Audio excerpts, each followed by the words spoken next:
La derrota de 1714. La derrota de l'11 de setembre de 1714 va significar la fi de les llibertats polítiques establertes a les constitucions de Catalunya, que Felip V havia acceptat jurar a les Corts Catalanes de 1704 abans de la Guerra de Successió, i la substitució del model confederal de la monarquia hispànica de la Casa dels Habsburg o Àustria pel model d'estat i administració centralista dels Borbons, copiat de la monarquia absolutista francesa de Lluís XIV, el rei Sol. El decret de nova planta de 1716 va suposar l'adopció de les institucions polítiques i el sistema administratiu de la Corona de Castella a Catalunya, mitjançant la institució de la Reial Audiència, presidida per la màxima autoritat militar i política de Catalunya, el capità general. La població catalana va ser sotmesa a un règim de control polític i militar com a càstig pel seu suport al candidat austracista, l'arxiduc Carles d'Àustria, davant Felip V d'Anjou.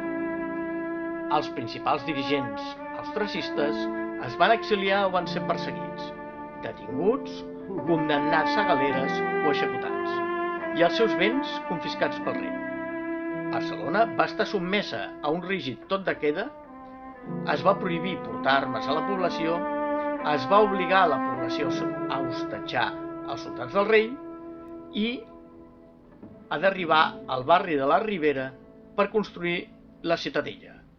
una gran fortalesa militar que, juntament amb el castell de Montjuïc, estava més destinada a controlar una nova revolta dels catalans